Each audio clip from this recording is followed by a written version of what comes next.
Okay, good morning. First of all, thank you so much for joining this session.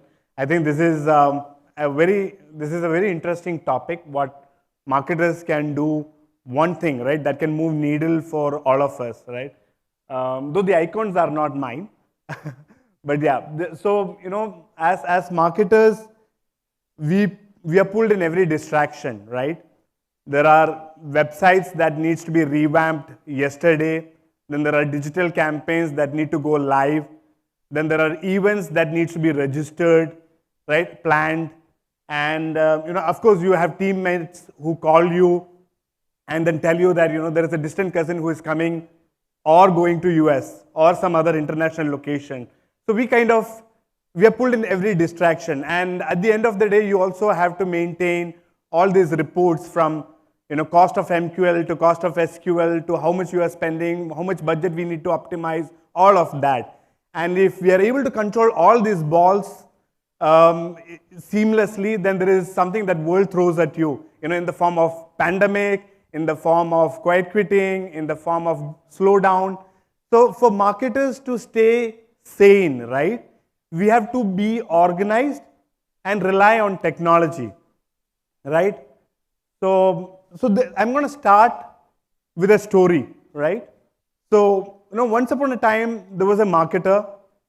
He was actually working for a company that sold high-tech products and services to international market, right? And you know how difficult it is for a marketer to sell international locations sitting in another country, right? You don't know a lot about your target market. You don't know a lot about how customers think, how customers find you. It was impossible for him to figure out what message was resonating with him and what message was not resonating, right? So he tried everything. He was facing tremendous pressure, right? And then, of course, there are about tens and thousands of companies who are eyeing for the same market. So how do you create a differentiator? How do you create a value proposition? What is that compelling offer that can make it stick for your clients, right, for your company? Now, he knew nothing about his prospects. He didn't know what messages would work, what wouldn't work. He was rolling the dice and then hoping that things would work out for him, right? In the absence of a compelling offer, in the absence of a story that would connect to the brand, that would connect to the customers, he wasn't able to attract. Forget about even converting, right? It wasn't happening for him. Needless to say, the future was doomed, right? He didn't know how to get it out, right? He didn't know what he can do to revive.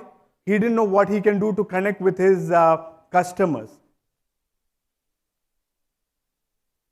At this point, he started seeking out for help, right? He looked out to his coaches, he looked up to his mentors, and then started asking for advice.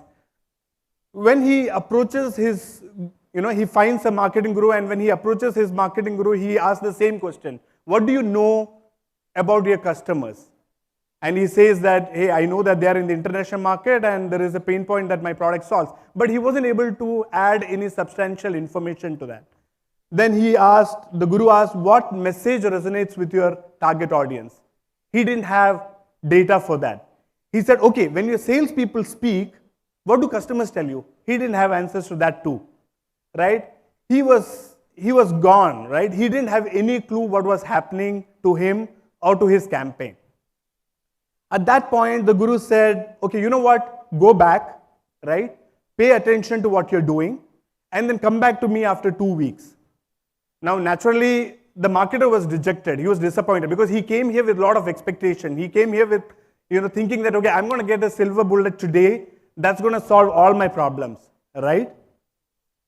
And, he went back. He tried paying attention to the campaigns that he was designing. He paid attention to the responses he was receiving.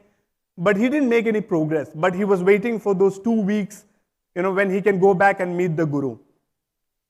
So then he goes back to his guru and then he asks, okay, I paid attention. I did exactly what you asked me to do, but I'm not making any progress. I'm the same place where I started, right? So how do I move forward?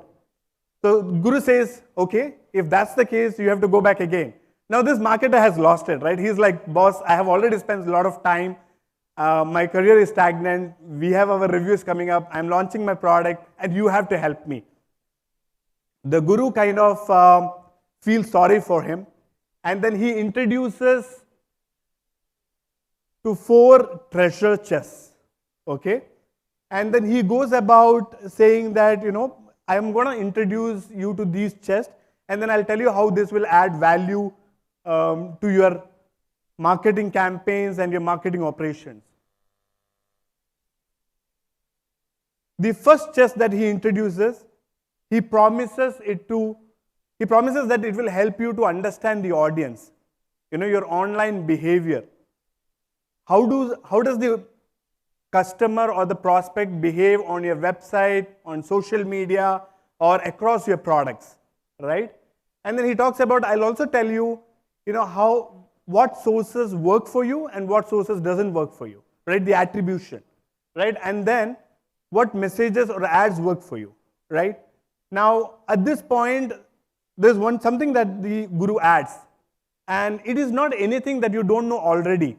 But if you had used this technology or if you had used this product, you will have answers and you wouldn't need me.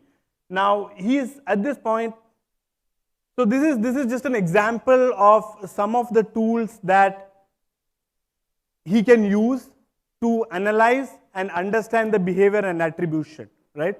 Now, it doesn't mean that this is an extensive list, but this gives an idea of what software or tools that somebody can use to understand the behavior, attribution, and research. Now, another thing that the Guru adds is that the reason he had treasure chest here is because of the value that it adds to the entire campaign and the operation. Now, the Guru introduces the second chest, and this chest helps the marketer to design and execute campaigns, do a segmentation, right? What would work for a lead, what would work for a group, what wouldn't work for a group. How do you differentiate between leads at different levels and levels of intelligence about the solution or about the problem, right? And then record conversations, right? Tell you what sales listens or what sales hears from the target audience. These are just an examples, just excuse me with that, but yeah. So the second chest is the CRM and marketing automation.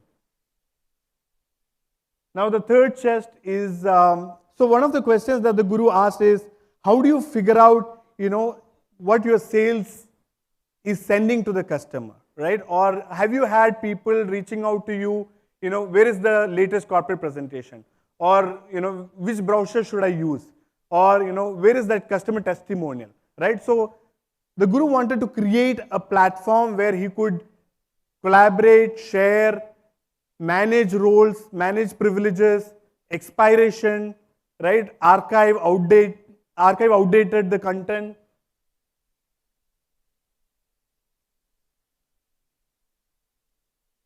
And this is the fourth and the final chest, which essentially talks about, how you have 2 different systems that needs talking to each other. Because if we end up doing a lot of manual work, our systems don't talk to each other. And how can we streamline the process? How can we make sure that, there is one source of data reporting, right? So this brings us to the, 4 category, right? Which streamlines the campaign management, marketing operations, right? So that is one thing that we can do.